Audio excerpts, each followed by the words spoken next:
जो आपका 13 अप्रैल का एग्ज़ाम होने वाला है उसके बारे में लेटेस्ट पैटर्न पे प्रैक्टिस सेट लेकर आया हूँ, जो आपको बिल्कुल फ्री मिलेगा। और ये मैं आपको दिखा रहा हूँ जो प्रीवियस ईयर का है, जो आपको देखिए एग्ज़ाम जो हुआ है एसएसबी 22 जून 2023 को जो एग्ज़ाम हुआ था सेकेंड शिफ्ट का, ये सभी मैंने आपको ऑलरेडी करा चुके हैं। ठीक है ना, सामान्य ज्ञान का पूरा मैंने प्रैक्टिस करा चुका हूँ।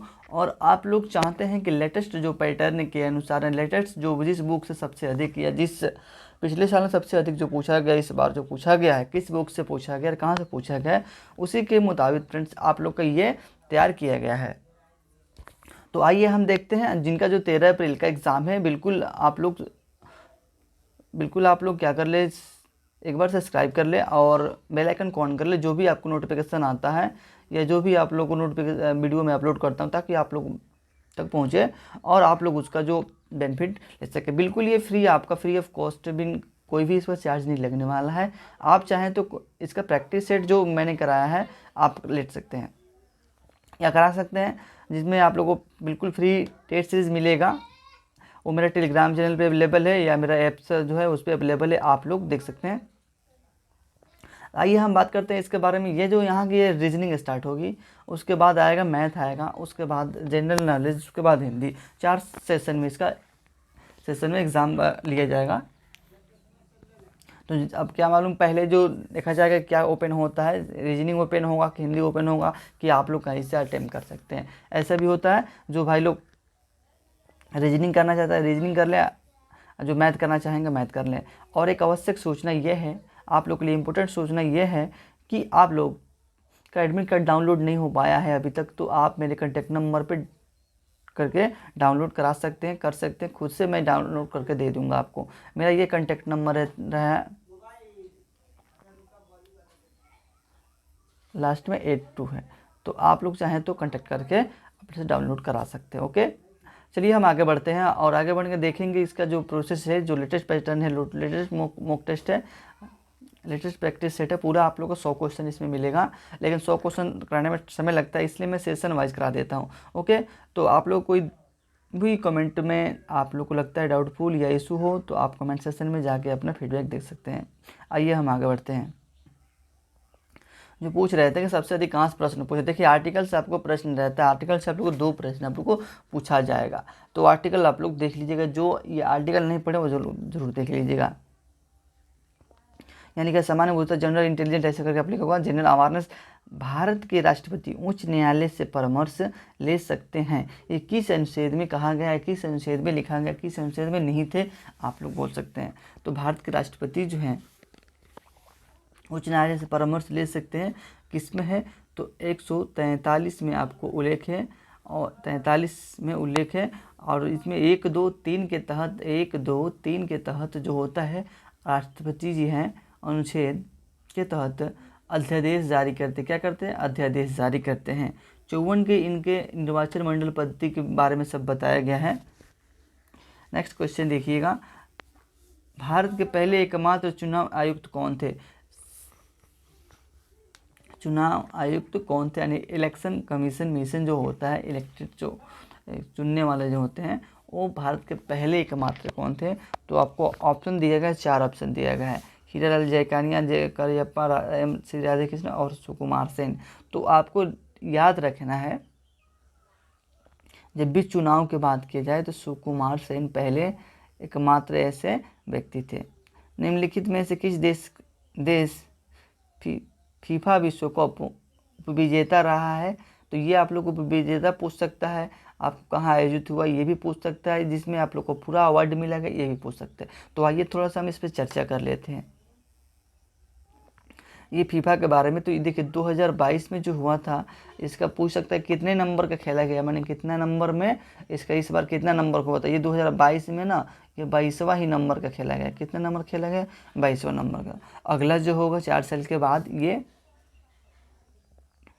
तो ये कौन सा नंबर का हो जाएगा? 23वां नंबर का हो जाएगा। अब ये रहा, अब इसका आयोजन हुआ कहाँ था, इसका शुरुआत से कहाँ से, मतलब इसका खेला कहाँ गया, शुरुआत बोल रहे हैं।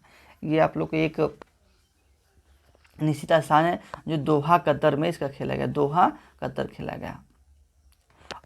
अब इसमें जो उप विजेता विजेता की बात हो रहा है, तो देखिए उप विजेता फ्रांस रहा, उप विजेता कौन सा रहा, फ्रांस रहा, और अर्जेंटीना जो रहा है विजेता रहा। तो ऑप्शन नंबर कौन सा हो जाए, उप विजेता बारे पूछेगा तो आपको बी नंबर हो जाएगा। नेक्स्ट क्वेश्चन अगर पूछे इससे तो आपको पूछ सकता है, सबसे अधिक जो फ्रांस के एकमात्र ऐसे खिलाड़ी थे, सबसे अधिक गोल दागे थे, एम्बापे थे, इन्हें जिसे गोल्डन बूट दिया गया और गोल्डन बॉल जो दिया गया लियोन मेसी को दिया गया। ओके, नेक्स्ट क्वेश्चन देखते हैं। IPL 2023 में ऑरेंज कप किस खिलाड़ी ने जीता है? तो ऑरेंज कप जो होता है, एक पर्पल कैप होता है, एक ऑरेंज कप होता है।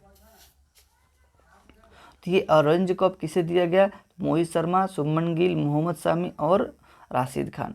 तो ऑरेंज कप किसको दिया जाता है? जो सबसे अधिक रन मारते हैं उसे दिया जाता है। तो शुभमन गिल सबसे अधिक रन मारते हैं और सबसे पर्पल हो गया, और ऑरेंज कप सबसे अधिक जो विकेट लेते हैं उनको दिया जाता है। तो इसमें विकेट लेने वाले थे मोहम्मद शामी।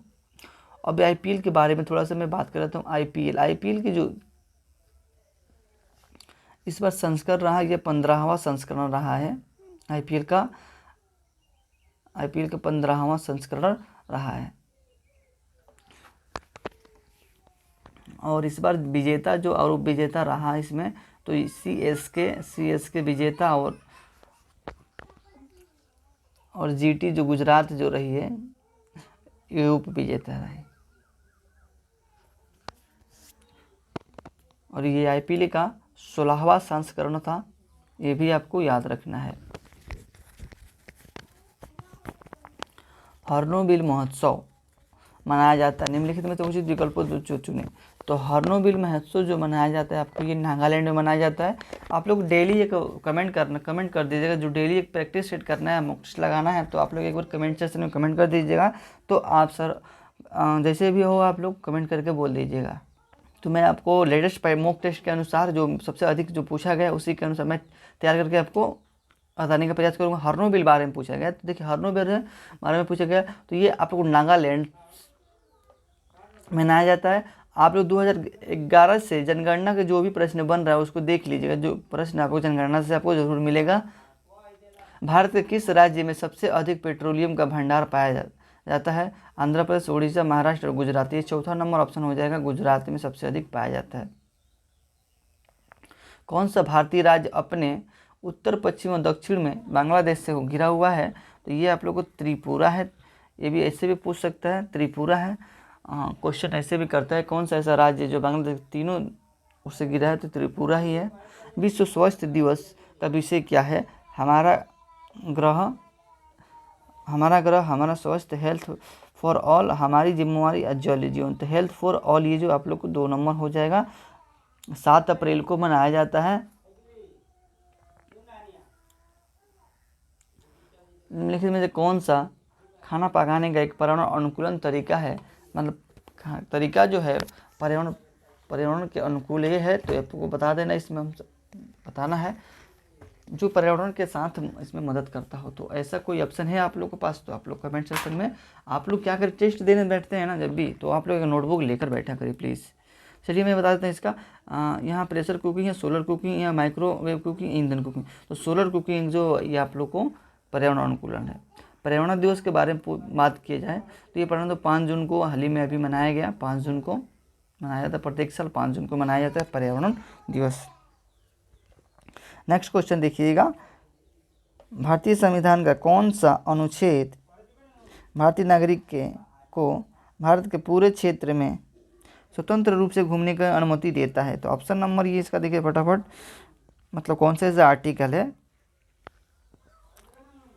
जो भारत के नागरिक को पूरे भारत में स्वतंत्र रूप से घूमने की अनुमति है? तो यहाँ आर्टिकल नंबर 19 देख लीजिए, ए है, 21 है और 24, 28 है। चलिए इसके बारे में हम बात करते हैं। तो आर्टिकल नंबर इसका आंसर जो हो जाएगा ऑप्शन नंबर 1 हो जाएगा इसका आंसर। इसका आंसर जो हो जाएगा ऑप्शन नंबर 19 ए के तहत आप लोग 17 देता है तो अस्पृश्यता का मतलब छुआछूत का अंत, 18 देता है तो उपाधियों का अंत, 21 जो शिक्षा से संबंधित है, 24 आप लोग को 24 ये जो आप लोग को थोड़ा सा बता देख लीजिएगा, मुझे याद नहीं आ रहा है। और ये 28 जो है 25 से 28 तक जो देता है आपको धार्मिक यानी धर्म के बारे में, रिलीजियस जो है उसके बारे में देता है। यहाँ जनगणना से भी एक प्रश्न बन गया और आ ही गया। 2011 की जनगणना के अनुसार भारत का सबसे कम घनी आबादी वाला कौन सा राज्य है?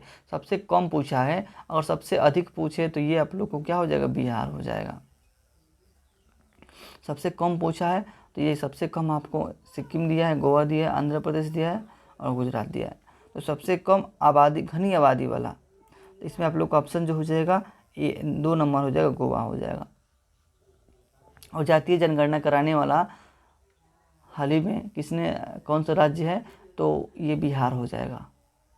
नेक्स्ट, निम्नलिखित में कौन सा क्षेत्र पहली पंचवर्षीय योजना का उद्देश्य था? मतलब कौन से क्षेत्र है जो पहली पंचवर्षीय योजना का उद्देश्य था? तो ये पंचवर्षीय योजना क्या थी? ये पंचवर्षीय योजना जो थी ये योजना आयोग के नाम से जाना जाता है, योजना आयोग के नाम से। इसका नाम हाल ही में सॉरी ये आप लोग को माई मिस्टेक्स, ये जो पंचवर्षीय योजना है, मैं ये योजना आयोग जो होता है एक हाल ही में जो 2015 में नाम रखकर नीति आयोग कर दिया गया, तो ये मैंने थोड़ा सा मिस्टेक। तो ये पूछा गया पहली पंचवर्षीय योजना का उद्देश्य। पंचवर्षीय योजना जो लाया गया था तो 1951 से स्टार्ट हुआ था, 1951 से स्टार्ट हुआ और ये 5 साल के बाद ये आप लोग को लागू होता था। तो ये 1951 से 1905 साल जोड़ेंगे तो 56 हो जाएगा, फिर दूसरे में 5 साल जोड़ेंगे तो कितना हो जाएगा, 61 हो जाएगा। तो औद्योगिक क्षेत्र, सार्वजनिक क्षेत्र, कृषि क्षेत्र और सेवा का क्षेत्र, पहली पंचवर्षीय योजना का उद्देश्य था ये कृषि के क्षेत्र में उद्देश्य था। दूसरी था ये औद्योगिक क्षेत्र में, मतलब इंडस्ट्रियल एरिया में। यहाँ पे अभ्यास से भी प्रश्न आपको बनने वाला है, आप लोग देख के जाइएगा, जरूर बिल्कुल देख के जाइएगा। करंट का क्वेश्चन यदि कहते हैं तो आप लोग 2 सेशन में जो भी पूछा गया है इस करंट अफेयर्स या 6 मंथ का जो करंट अफेयर्स है मैं करा देता हूँ, और आप लोग को जरूर आप लोग को यस करके बोलना है, करना है तो जरूर यस बोलिएगा। देखिए सूर्य किरण और सैन्य अभ्यास, सूर्य किरण जो सैन्य अभ्यास हुआ है किन 2 देशों के बीच हुआ, इनका ये संपन्न हुआ सूर्य किरण। तो सूर्य किरण जो हुआ है ये आप लोग को भारत चीन, ये गलत हो जाएगा, भारत नेपाल ये देख लीजिएगा, और ये अमेरिका के बीच और जापान के बीच। तो ये आप लोग का हुआ नेपाल के बीच, और ये जापान के चीन के बीच होता है हैंड इन हैंड। युद्ध अभ्यास जो होता है ये आप लोग का ये भारत और अमेरिका के बीच, वज्र प्रहार भी होता है इसी के बीच, ये जापान भारत और जापान के बीच, भारत और जापान के बीच ये क्या हुआ है, कोई इससे धर्म गर्जन जो होता है भारत और जापान के बीच होता है। सभी ऑप्शन को मैंने बता दिया। निम्नलिखित में कौन सा विकल्प भौतिक प्रक्रिया, भौतिक प्रक्रिया क्या होती है मैं बता देता हूँ। भौतिक प्रक्रिया आप लोग बताइएगा कि भौतिक प्रक्रिया वह एक रासायनिक प्रक्रिया है जिसमें कोई पदार्थ जो होता है अपने अवस्था में फिर से लाया जा सकता है, तो वही आपको भौतिक प्रक्रिया। जैसे कि मैं कह सकता हूँ कि अगर ऐसा कोई पदार्थ का नाम बताओ जिसे हम ख़त्म करने के बाद फिर से हम उसे रीयूज कर सकते हैं, रीयूज मतलब फिर से दोबारा यूज मिला सकते हैं, वही होता है भौतिक प्रक्रिया। जैसे कि आपको मैं बता दूँ, यदि कागज़ जल जाता है तो कागज़ जलने के बाद फिर हम वापस नहीं ले सकते, इसलिए ये रीयूज नहीं है, ठीक है, इसलिए यूज नहीं है। यदि हम मोमबत्ती को जलाते हैं तो मोम क्या होता है, जल जाएगा। ये जब पूरा जल जाएगा तो हम इसे रीयूज में ला देते हैं कि नहीं, तो हम लोग रीयूज में ला देते हैं, तो वही क्या हो जाता है, भौतिक प्रक्रिया। तो यह पूछा गया भोजन का पचना, क्या भोजन जब पचेगा तो हम फिर रीयूज लाएंगे, नहीं लाएंगे। आग का जलना, दूध से दही का जमना, ये भी नहीं हो पाता है। बर्फ़ का पिघलना, तो बर्फ़ पिघल जाएगा तो पानी में आ जाएगा, अगर ये पानी को हमें बनाना होगा बर्फ़ तो बर्फ़ बनाने। ऑप्शन नंबर डी इसका राइट आंसर हो जाएगा। चौथा नंबर, प्रतिवर्ष अंतर्राष्ट्रीय महिला दिवस कब मनाया जाता है? तो प्रति वर्ष अंतर्राष्ट्रीय दिवस 13 फरवरी को भी मनाया जाता है राष्ट्रीय महिला दिवस, सरोजिनी नायडू के उपलक्ष्य में। लेकिन ये पूछा है अंतर्राष्ट्रीय महिला दिवस, तो इसके बारे में बताना है। तो ये 8 अक्टूबर और 5 सितंबर, 8 मार्च और 8 फरवरी, ये सभी 8-8 दिया है, एक 5 सितंबर दिया है। तो 8-8 मार्च में, तो ये 8 मार्च को मनाया जाता है, मौ से महिला, और 8 मार्च याद रखना है। चलिए यहाँ देखिएगा, सुभाष चंद्र बोस जी का दूसरा नाम क्या है? देवगुरु, नेताजी, महात्मा जी, बापू। इस 2 नाम जो है ये महात्मा गांधी से रिलेटिव है। गुरुदेव जो है रविंद्रनाथ टैगोर का नाम था, उपनाम इनको दिया गया था दूसरा नाम, और नेताजी को दूसरा सुभाष चंद्र बोस के नाम से जाना जाता है। इन्हीं कहा था तुम मुझे खून दो मैं तुम्हें आज़ादी दूंगा, इनका नारा था। रेगुलेटिंग एक्ट कब पारित किया गया था? रेगुलेटिंग एक्ट कब पारित किया? 1784, 1773, 1750, 1702। तो 1773 में रेगुलेटिंग एक्ट पारित किया गया था।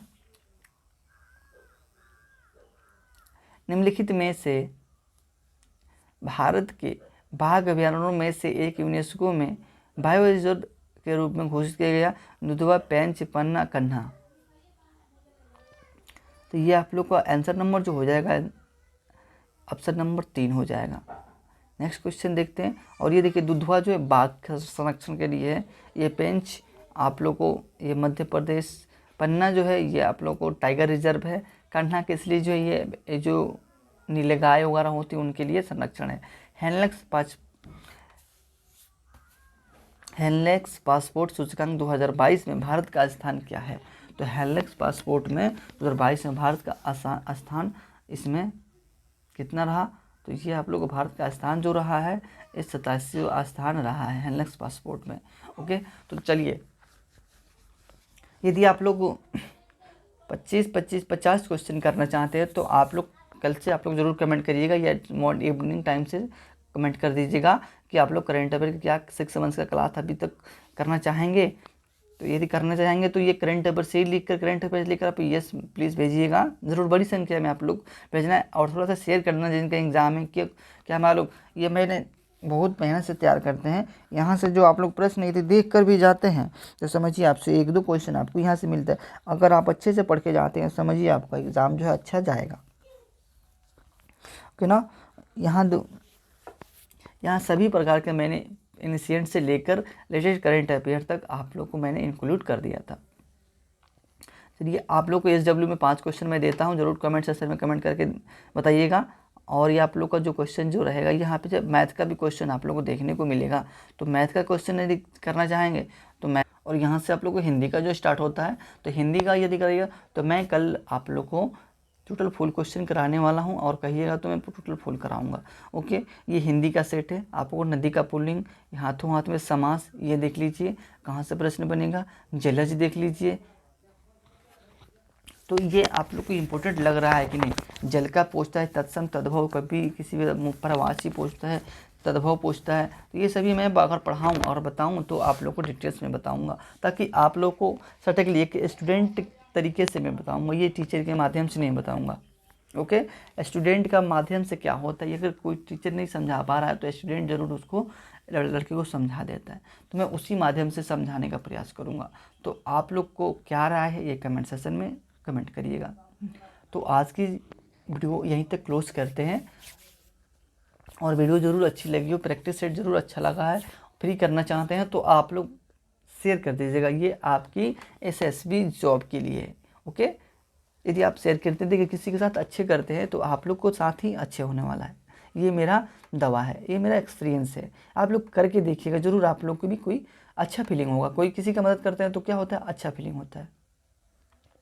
ओके, चलिए ये आप लोग को टेलीग्राम पे मेरा अवेलेबल रहेगा, टेलीग्राम चैनल टेलीग्राम पे वेलकम के नाम से है, वेलकम क्लासेस 24 आवर्स। तो जिनका एडमिट कार्ड नहीं इशू हुआ है अब ज़रूर एक बार कमेंट कीजिए। आज जिनका एग्ज़ाम डेट आ चुका है, एग्ज़ाम डेट एडमिट कार्ड निकल चुका है, ये आप लोग एग्ज़ाम सेंटर थोड़ा सा भेजने का प्रयास करेंगे ताकि इसका एग्ज़ाम एनालिसिस हो सके अच्छे से। तो थैंक यू दोस्तों, एक बार मैं फिर से कहता हूँ, ज़रूर एक बार शेयर करिएगा, सब्सक्राइब ना करें, लाइक ना कर लेकिन ज़रूर एक बार शेयर करें, ये आप लोग से रिक्वेस्ट उम्मीद है। Thank you.